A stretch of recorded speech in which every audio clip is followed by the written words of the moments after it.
Hello, I'm Paul Beckwith.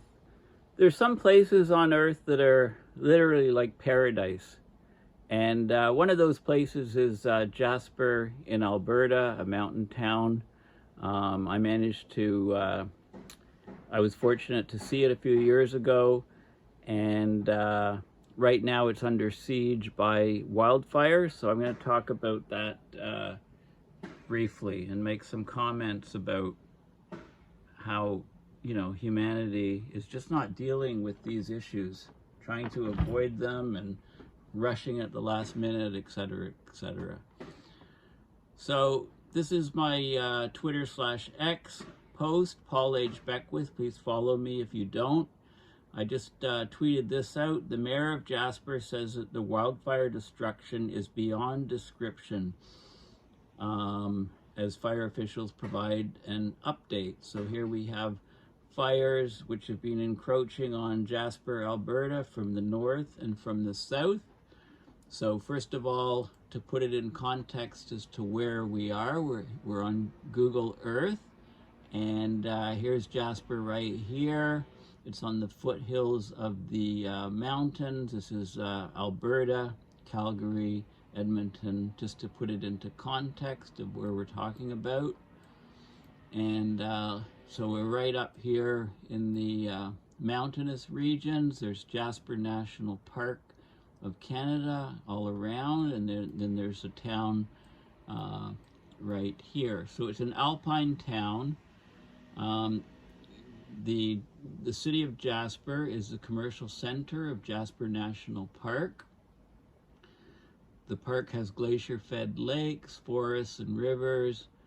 The Jasper Skytram climbs to the summit of Whistler Mountain, beautiful skiing resort, and so on. So it's just very, very picturesque, very mountainous town. And this is an article from talking about the mayor saying the wildfire destruction is beyond description as fire officials provide updates. So let's have a look. This is hot off the presses as I'm filming this video. This is showing the wildfire. They evacuated the town a couple days ago, so there's empty streets. And this is showing the fire. So wildfires have laid siege to the community. Wednesday evening there was a lot of destruction. It's continuing into today, Thursday. So the mayor said that the small town must come together as it reels from the devastation of wildfires that are still burning out of control in the area that have rolled through the town site and Jasper National Park. Okay, so incident management teams, fire responders were working valiantly to protect the town.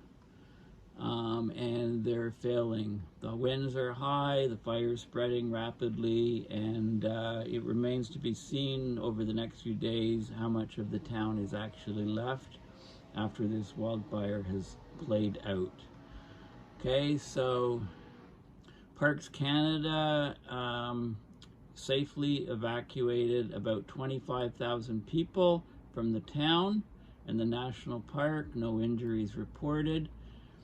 The emergency evolved rapidly with the wildfire hitting the town about 48 hours after it was first reported. Okay, so they reported this fire, and 48 hours later, it trashes the town.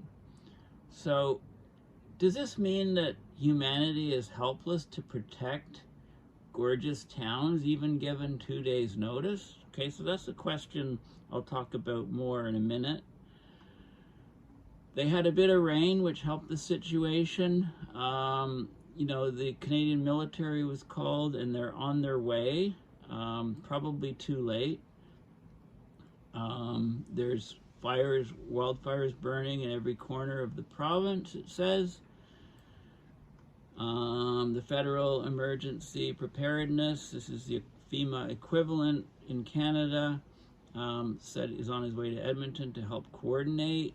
And so on. Okay, so the full extent of the damage in Jasper, Alberta, is not yet known as dangerous conditions force fire crews to retreat, but there's videos and photos surfacing of the town showing utter devastation with businesses, homes, and vehicles in the town burned to a crisp.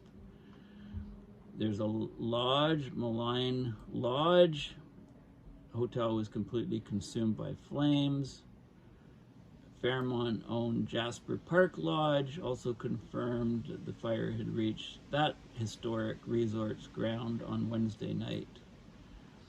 Okay, bed and breakfasts, lodges, infrastructure, etc., all damaged. So this woman's lived in Jasper for 50 years, more than half of which she dedicated to building her bed and breakfast up, and she doesn't know. So the uncertainty is, in a way, can be worse than knowing for sure. Okay, so this is ongoing. So what's going on here? So this is the Jasper National Park Facebook page, and there's updates on the emergency. It shows people this is showing some of the destruction. Right, look at all of these homes completely razed to the ground, and these images are not surprising to people. I mean, we've seen this happen in many fires in the past, and I'll talk about some of those, including Fort McMurray in 2016, Paradise, California in 2018, the Hawaii fire in 2023, Lytton, British Columbia in 2021, and the list goes on and on and on. One of the differences I would argue is that in some of these fires, the people had hardly any time to get out, and there were many casualties. I'm talking about Paradise, I'm talking about Lytton, British Columbia, I'm talking about Hawaii. But in this case, we have this beautiful town. The fire was 2 days away, and the government of Canada, the government of Alberta seemed defenseless to stop this beautiful town from incinerating. Does it have to be that way? We're getting more and more wildfires around the planet. Surely we can figure out how to put together rapid response teams, whether they're independent federal government agencies or whether they're subsections of the military or whatever, and go in and put these fires out and protect these gorgeous towns and lives. I mean, you know, when the government tells you to evacuate, basically they're saying, you know, get out, there's no defense, your town can burn down, you know, so, you know, if you're told to evacuate, expect that everything's going to vanish and disappear, because we don't seem to have the capability to stop these fires. Okay, so, you know, just horrendous images. Not a good night in Jasper. So it looks like total destruction in parts of the town. Here's some images of the fires burning, you know, in the town. More images. Right? Just heart-wrenching destruction. Okay, so Jasper, Alberta, a little bit about Jasper. You know, Wikipedia is being updated, saying, you know, this article may be affected by the current event, the Jasper wildfire. Right, so it shows the view of the Jasper from the tramway, which is the SkyTrain, if you like, the aerial tramway going up to Whistler. It's the highest and longest guided aerial tramway in Canada. It goes up to about 7,425 feet or 2,263 meters above sea level. Takes you 7 minutes to transit, and you get a good view of the town from up there. This shows you, you know, it was established in 1813, the town.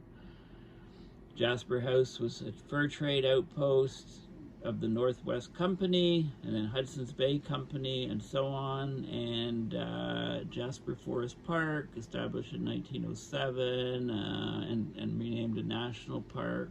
So there's all kinds of images here of the city, just a gorgeous city. Lots of people would retire out there. You know, active people would go there to go skiing. This is the population history of the town.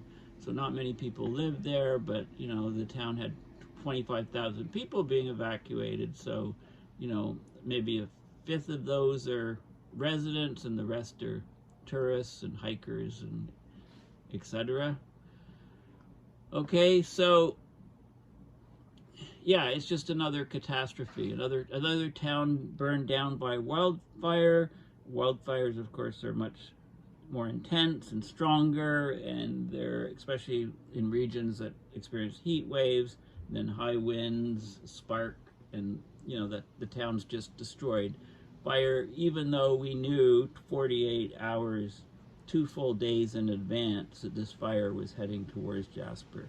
Yet the Canadian government was impotent and unable to stop this beautiful town being burned down. That's the federal government and the Alberta government. Speaking of the Alberta government, the UCP, they cut tens of millions of dollars from firefighting. Okay, they reduced wildfire management budgets over the years and just slashed and slashed and slashed, and you can just Google UCP Alberta government cuts wildfire money, and you can find all these articles going back of cuts in the budget. They had one of the best wildfire programs in the world, and they cut budgets and cut and cut and cut. So let's have a look at the article here. This is an article from May of 2023. Alberta's UCP government has cut tens of millions of dollars from wildfire preparedness programs. This government, these people should resign. They're totally incompetent.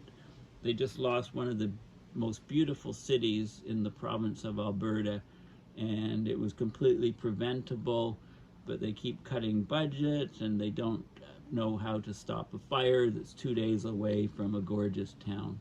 And it wasn't, you know, an enormous fire as far as fire size goes. So this was an article from over a year ago. The United Conservative Party, UCP, the leader Danielle Smith, she promised, this is a year ago, that the province would be more nimble in response to emergencies after years of cuts to wildfire programs. So you probably remember 2023 had more wildfire hectares burned in Canada by a factor of about 4 or 5 than any previous year. So that's what this article is talking about, the fires from last year. She says, beyond avoidance measures for wildfires, we're going to have to be a lot more nimble, as we have in this case, to making sure that the province steps in with its resources as soon as a fire gets out of hand. But in 2019, the UCP cut Alberta's wildfire staffing budget, and they scrapped its $1.4 million aerial rapid attack fire service team, a rapid response fire team. They just cut them. They cut staff at between 15 to 30 of the province's 127 wildfire lookout towers. Okay, so in 2018-2019, according to government estimates, Alberta's wildfire management budget was $130 million. In the next year's budget, the budget was $117.6 million. So they cut it significantly. By 2022-2023, the budget was $100 million. So that's down $30 million in just a few years, projected to fall again in 2023-2024, unless they've done something different. So that's a $30 million cut against rising inflation. And these cuts are hampering the province's emergency resources. Okay, these are the kind of cuts that have a direct impact on the province of Alberta's ability to detect and effectively fight wildfires. They eliminated the province's elite aerial attack wildfire fighting program, which stationed 63 firefighters in key areas that were trained and prepared to rappel from helicopters into wildfires to facilitate firefighting.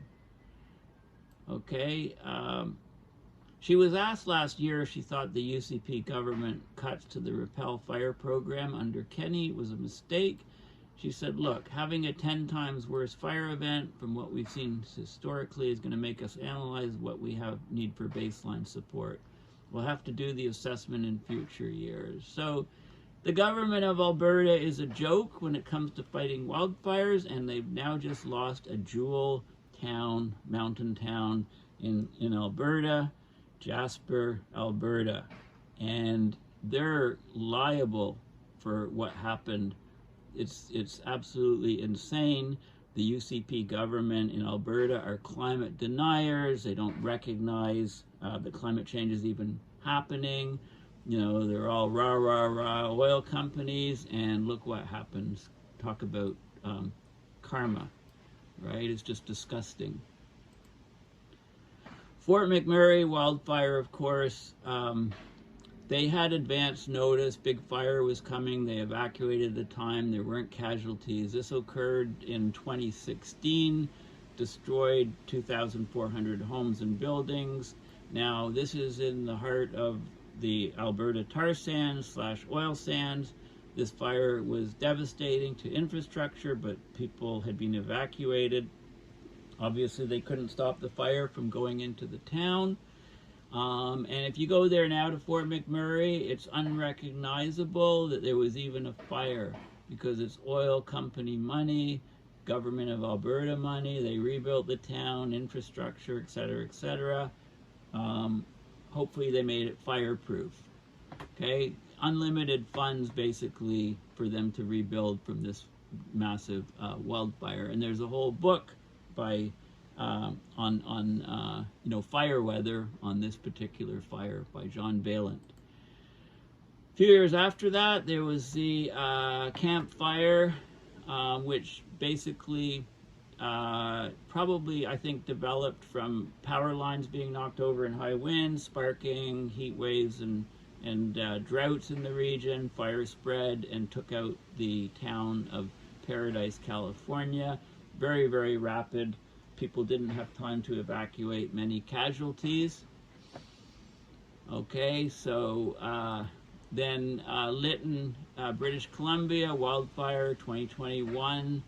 I don't know if it was sparked from a train or whatever, but it was in a heat wave and drought. Temperatures reached 50 degrees Celsius almost in that region. And once the fire ignited, it spread and took out the town of Lytton, British Columbia. Very little notice, couldn't do much about it. Of course, in Hawaii in 2023, there were massive wildfires on the island of Maui, causing many casualties and huge, horrendous heat, incinerating things, killing people, spread very, very rapidly. And then, of course, these things are nothing new.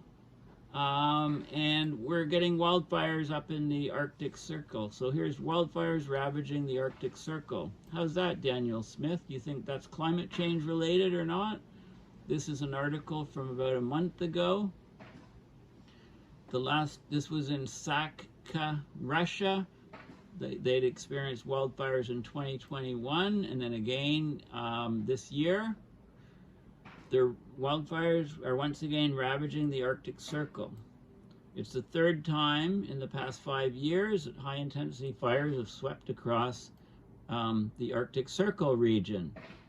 There were very high air temperatures, very dry conditions in Sakha, Russia. And just go on Google and Google Sakha, Russia, and see how far north it is. 160 wildfires, affecting nearly 460,000 hectares of land up until about a month ago. Of course, there's concerns with these fires up in the high Arctic that smoke from the flames will hinder the ability of the Arctic ice to reflect solar radiation, right? The ash goes onto the ice, darkens it, and increases the absorption. The Arctic region's ground zero for climate change, as we know, so the increasing Siberian wildfires are a clear warning sign that this essential system is approaching dangerous climate tipping points. What happens in the Arctic doesn't stay there. She misquoted me. It's what happens in the Arctic doesn't stay in the Arctic. It's not like Las Vegas. I originated that quote many years ago, and you've probably heard it many, many times over. You can Google the origins of that quote, and well, I have it. I did a interview with a news station in Ottawa when I thought of that quote while I was doing the interview, and said it then. So there's records that I originated that quote many years ago. The fires are a growing monster of climate change. A decade ago, Arctic wildfires were considered rare events, hardly ever studied. Now they're happening in all summer sessions, and they're increasing burn scars in the Arctic, which of course are dark and absorb solar radiation. As climate change raises Arctic temperatures, wildfires have shifted north. They burn through boreal forest and tundra, release vast amounts of greenhouse gases from carbon-rich organic soils. Carbon emissions from the wildfires, this was through last month, were the third highest in the past 2 decades, 6.8 megatons of carbon. It was higher in 2020 and 2019, when it was 16.3 and 13.8 megatons.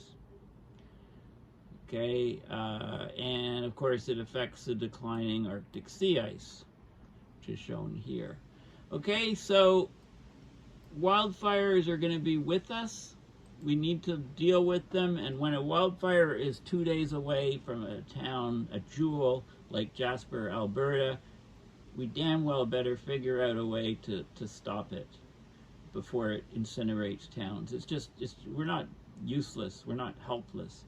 But it turns out, in the face of wildfire, we are at the moment. We don't have any capability to protect a jewel of a town like Jasper when we know 2 days, 48 hours, 50 hours in advance that a fire is heading towards the town, and evacuate all the town. What about training all the people in the towns, everyday persons, to use firefighting equipment, to build fire blocks, to fight fires? What about sending military water bombers, fitting high transport capability aircraft with water tanks, and how about doubling, tripling, quadrupling the number of water bombers we have in Canada, and when a fire like this occurs, we just go and knock the hell out of it before it can destroy a jewel of a town. I mean, because it's not, there's still climate deniers. Those beasts still exist. It's and governments are way too slow to respond and react. Well, all they do is try to react. They never anticipate things happening. Anyway, yeah. So we've just lost another beautiful town in the world, the town of Jasper, Alberta, and people are all praising the bravery of firefighters and, protecting life, no lives lost, and so on. Well, we just lost the whole town. There's nothing to be proud of. We seem to be impotent in the face of wildfires, which are ever accelerating in intensity, in duration, in area coverage, burned, etc., from abrupt climate system change. So this is where we're at right now. We're failing miserably to save places like this. Even, I understand a Lytton where the fires, they're within hours. I understand a Paradise where the fire's there within hours, but they had 2 days notice with this one.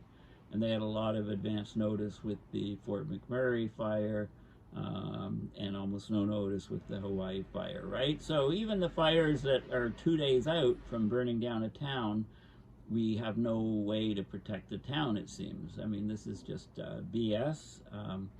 Anyway, thanks for watching. I think I better stop ranting.